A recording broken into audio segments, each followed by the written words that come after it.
السلام علیکم ورحمۃ اللہ وبرکاتہ۔ آج حابیل اور قابیل کے قصے کا تیسرا پارٹ سٹارٹ کرتے ہیں۔ بسم اللہ الرحمن الرحیم۔ شروع کرتا ہوں اللہ کے نام سے جو بڑا مہربان اور نہایت رحم کرنے والا ہے۔ اب نتیجہ یہ معلوم ہوا کہ عند اللہ قبولیت عمل کا دار و مدار اخلاص اور تقوی پر ہے۔ حضرت علی رضی اللہ تعالیٰ عنہ کا ارشاد نقل کیا گیا ہے کہ آپ نے فرمایا، تقوی کے ساتھ کوئی چھوٹا اور تھوڑا عمل بھی قلیل نہیں ہوتا۔ جو عمل قبول ہو جائے وہ عمل قلیل کیسے ہو سکتا ہے؟ اسی طرح حضرت ابوذر رضی اللہ تعالیٰ عنہ فرمایا کرتے تھے کہ یہ بات اگر یقینی طور پر طے ہو جائے کہ میری ایک نماز اللہ تعالیٰ کے نزدیک قبول ہو گئی تو میرے لیے وہ نماز ساری دنیا اور موجودات دنیا سے زیادہ محبوب ہوگی، کیونکہ اللہ تعالیٰ صرف تقوی والوں کا عمل قبول فرماتے ہیں۔ مختصر یہ کہ حابیل نے جب یہ دیکھا کہ مجھے قتل کرنے کے لیے اقدام کر رہا ہے تو اس نے کہا کہ اے بھائی، میں تو کسی طرح تجھ پر ہاتھ نہیں اٹھاؤں گا، کیونکہ میں اللہ رب العالمین سے ڈرتا ہوں جس نے مجھ کو اور تم کو دونوں کو پیدا کیا اور جس نے ایک دوسرے کے جان و مال کے احترام کی ہدایت فرمائی ہے۔ اگر تم مجھے قتل کرو گے تو میرے قتل کا بار گناہ بھی تمہارے سر ہوگا، پھر تو دوزخیوں میں سے ہو جائے گا۔ مگر قابیل نے حابیل کی ایک بھی نہ سنی۔ اس کے حسد نے اس کو بالآخر اپنے بھائی کے ہولناک قتل پر آمادہ کر ہی لیا۔ قدرت انسان کے اندر ایک نفس لوامہ ودیت فرمایا ہے جو اس وقت تک کسی ارادہ جرم کے خلاف احتجاج کرتا رہتا ہے جب تک مختلف تعویلوں اور بہانوں سے آدمی اس کی زبان بندی نہ کر دے۔ قابیل کو بھی اس مرحلہ سے گزرنا پڑا، لیکن بالآخر اس کے حسد اور حسن پرستی کے جذبہ نے اس کو اس ہولناک جرم پر آمادہ کر ہی لیا۔ یاد رکھیے کہ ابتدا ہر مجرم کو اس طرح جھجک پیش آتی ہے، لیکن جب وہ جرم پر جرم کیے چلا جاتا ہے تو وہ جرائم کرنے میں بالکل بے باک ہو جاتا ہے۔ اس طرح کی کشمکش انسان کے سامنے آزمائش کا ایک میدان کھولتی ہے جس میں نامرادی اور فتح مندی دونوں کے مواقع اور امکانات موجود ہوتے ہیں۔ اگر انسان اس کشمکش میں اپنے نفس کو زیر کر لے تو وہ فتح مند ہو جاتا ہے۔ قابیل نے اپنے نفس سے شکست کھائی اور اس کا نفس اس پر غالب آ گیا اور اسی وجہ سے وہ ناکام ہو گیا۔ پس جب قابیل نے اپنی خواہش کو پورا کرنے کے لیے حابیل کو قتل کرنے کا فیصلہ کیا تو اس کی سمجھ میں نہ آتا تھا کہ وہ کس طرح قتل کرے۔ شیطان جو اس کا ازلی دشمن ہے اور جس میں قسمیں کھائی تھیں کہ میں ضرور بنی آدم کو اغوا کروں گا اور سیدھے راستے سے بہکاؤں گا، اسے اپنی پرانی دشمنی کا بدلہ لینے کا موقع ہاتھ آیا اور وہ بھیس بدل کر قابیل کے سامنے آیا اور ایک پرندے کو پکڑ کر پرندے کا سر پتھر پر رکھا اور اوپر سے دوسرا پتھر مار دیا۔ اس طرح قابیل کو قتل کرنے کا طریقہ سکھایا گیا۔ اب قابیل اس تلاش میں تھا کہ وہ بھی موقع پا کر اپنے بھائی کو اس طرح قتل کر دے۔ چنانچہ حابیل ایک دن سویا ہوا تھا تو قابیل نے ایک بھاری پتھر اٹھا کر اپنے بھائی کے سر پر مارا اور اس طرح اپنے بھائی کو قتل کر دیا۔ اس جرم کے ارتکاب پر وہ نقصان اٹھانے والوں میں سے ہو گیا، یعنی اس قبل سے اس کو دین اور دنیا دونوں میں خسارہ ہوا۔ دنیا کا نقصان یہ ہوا کہ والدین ناراض ہو گئے اور بھائی جیسا ساتھی اور مددگار کھو بیٹھا، اور قیامت تک کے لیے بدنام اور رسوا ہو گیا۔ اور آخرت کا خسارہ یہ ہوا کہ اس ظلم و تعدی اور قطع رحمی کی وجہ سے اللہ تعالیٰ اس سے ناراض ہو گئے اور قطع رحمی کا بانی ہونے کی وجہ سے ہمیشہ کی سزا کا مستحق ٹھہرا۔ اور ایک خسارہ یہ ہوا جو کہ حدیث میں آتا ہے کہ دو گناہ ایسے ہوتے ہیں کہ ان کا بدلہ آخرت سے پہلے دنیا میں بھی ملتا ہے، ایک تو کسی کا ناحق مارنا اور دوسرا رشتہ داروں کو ستانا، جس کو قطع رحمی کہتے ہیں۔ قابیل نے یہ دونوں ہی جرم کیے، اور ایک روایت میں یہ بھی آتا ہے رسول اللہ صلی اللہ علیہ وآلہ وسلم نے فرمایا کہ دنیا میں جب بھی کوئی ظلم سے قتل ہوتا ہے تو اس کا گناہ حضرت آدم علیہ السلام کے پہلے بیٹے قابیل کی گردن پر ضرور ہوتا ہے، اس لیے کہ وہ پہلا شخص ہے جس نے ظالمانہ قتل کی ابتدا کی اور یہ ناپاک سنت جاری کی۔ مقام عبرت ان احادیث سے یہ حقیقت ہم پر آشکار ہوتی ہے کہ انسان کو اپنی زندگی میں ہرگز کسی گناہ کی ایجاد نہیں کرنی چاہیے تاکہ وہ کل کو بدکاروں اور ظالموں کے لیے نئے حربے کا کام نہ دے، ورنہ نتیجہ میں یہ ہوگا کائنات میں جو شخص بھی آئندہ اس بدعت کا اقدام کرے گا تو بانی بدعت بھی اس گناہ کا برابر حصہ دار بنتا رہے گا اور موجد بدعت ہونے کی وجہ سے ابدی ذلت کا مستحق ٹھہرے گا۔ گناہ بہرحال گناہ ہے، لیکن گناہ کی ایجاد ہمیشہ ہمیشہ کا وبال سر پر باندھ دیتی ہے۔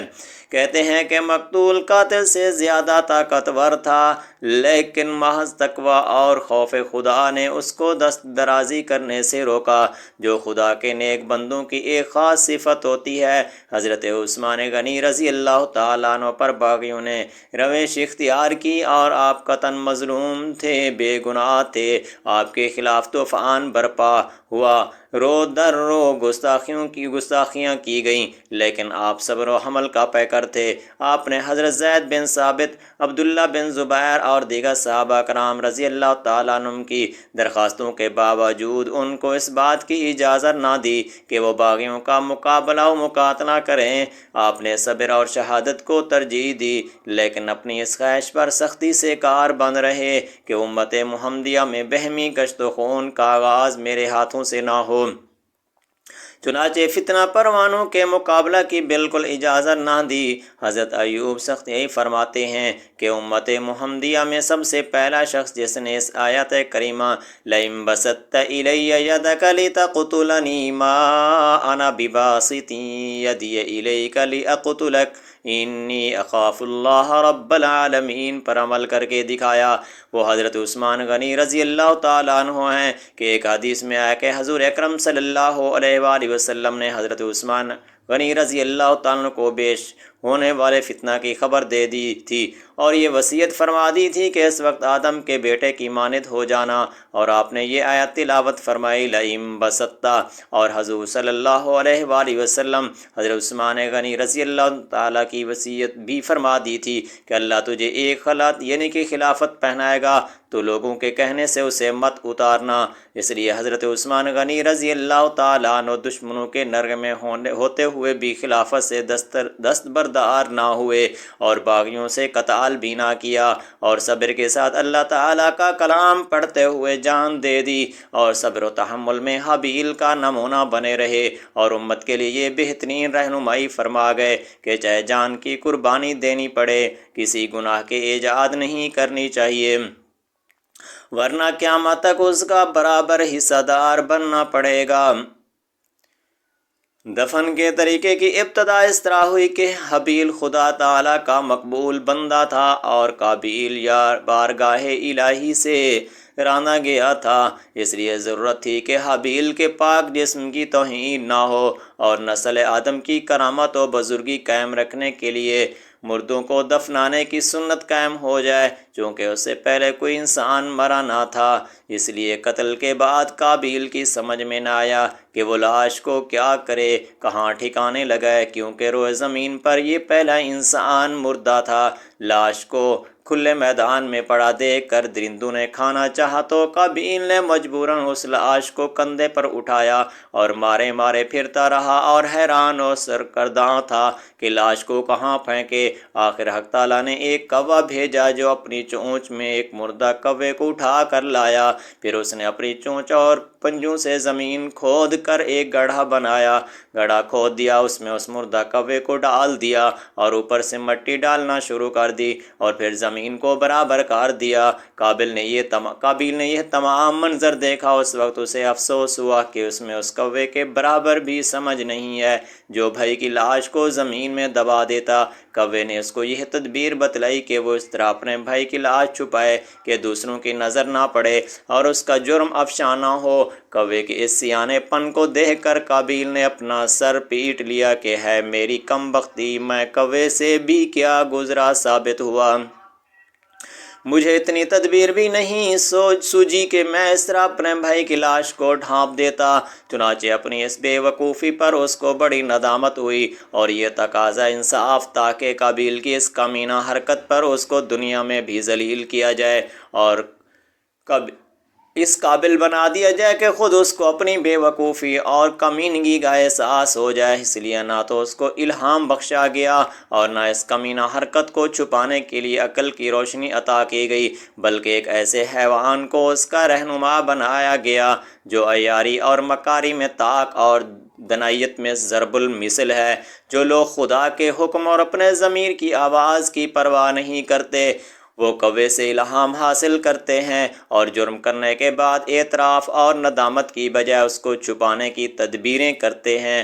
سنت اللہ یہی ہے، یعنی کہ اللہ تعالیٰ کی سنئی ہے کہ جب کوئی شخص اللہ کے آیات، اس کے احکام اور اس کی تنبیہات سے اپنے کان اور اپنی آنکھیں بند کر لیتا ہے تو اللہ تعالیٰ اس پر ایک شیطان مسلط کر دیتا ہے جو اس کا ساتھی بن کر اس کو اس کی خواہشات کی وادیوں میں ٹھوکریں کھلاتا پھرتا ہے۔ اس چیز کو قرآن حکیم میں اس طرح بیان کیا ہے، ترجمہ اس کا یہ ہے، یعنی جو خدا رحمان کے ذکر سے غافل ہو جاتا ہے، ہم اس کے لیے ایک شیطان مقرر کر دیتے ہیں جو اس کا شب و روز کا ساتھی بن جاتا ہے۔ اگرچہ حابیل نے قابیل کو بڑی مؤثر اور دل نشین نصیحتیں بھی کیں، لیکن اس کا دل ذرا بھی نہ پسیجا۔ جب وہ اپنی اس سانگ دلی کا مظاہرہ کر چکا اور خدا کے غضب و عذاب میں گھر گیا تو اس کے گناہ کے ارتکاب کی وجہ سے قابیل کا بدن، جو اپنے حسن و جمال میں اپنی مثال آپ تھا، پر کالا پڑ گیا۔ اس ناحق خون اور ریزی کی وجہ سے کائنات کی ہر چیز متاثر ہوئی۔ درخت خاردار ہو گئے، کھانے سڑنے لگے، پھلوں میں ترشی پیدا ہو گئی، پانی کڑوا ہو گیا اور زمین غبار آلود ہو گئی۔ حضرت آدم علیہ السلام کو جب اس واقعے کا علم ہوا تو وہ 100 سال تک نہ ہنس سکے۔ وَمَا عَلَيْنَا إِلَّا الْبَلَاغُ۔ میری اس ویڈیو کو ضرور لائک کیجیے گا۔ اللہ تعالیٰ آپ کا حامی و ناصر ہو۔ والسلام۔